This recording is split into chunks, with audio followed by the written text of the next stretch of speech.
Hello mga Bex, for today's ulam serye gagawa tayo ng chicken Chinese chow fine. Meron nga akong dito chicken breast at minarinate ko na siya sa asin, paminta at paprika. At naglagay rin ako ng magic syrup.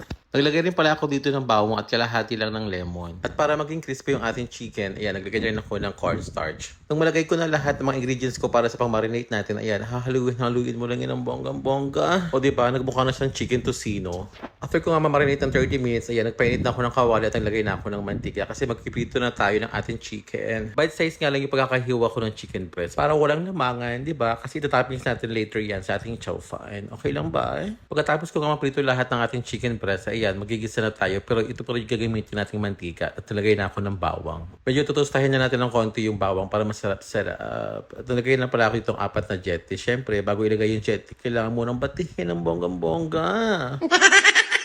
Alam niyo na, dyan tayo expert, tsare. After ko nga mabati yung jetling ni Tarzan na yan, ibinuhos ko na sa kawali. Nang malapit na nga maluto ang jetling ni Tarzan, inilagay ko na yung 2 malalaking sibuyas. O diba, muntik pa sumama yung saucer natin. So ayan, luto na yung jetling ni Tarzan. Ilalagay na natin yung ating carrot. Sumunod naman si Baguio beans. At pangatlo nga si bell pepper. At syempre, hindi ko patalo si repolage. Nang malagay ko na lahat ng gulay natin, syempre, haluin lang yun ang bonggang-bongga.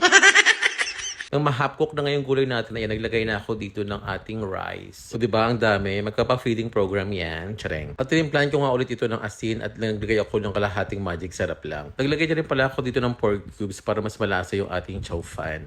Dinurog ko nga lang itong pork cubes natin para mas mabilis siyang matunaw. At pagkatapos ngayon, naglagay na ako ng toyo. At syempre, kutob-kutob lang yung pagkakalagay natin, di ba? So ayan, nalagay ko na lahat ng panlasa natin. So ayan, haluin ko lang siya ng bonggang-bongga para naman mag-even yung lasa niya at kumarat sa ibang rice. Huwag kang tumigil sa paghahalo hanggang sa hindi ka pa nahihilo. Tsareng. Ayan na nga, unti-unti niya nagkapantay-pantay yung kanyang kulay. So ilalagay na natin dito yung ating piniritong chicken breast kanina. Ay nako, natatakam ka na naman. Tsareng. Kaya kung ako sa'yo, gawin mo rin ito. Tsak na masasarapan yung anak mo at pati na rin yung asawa ng kapitbahay mo. Tsareng.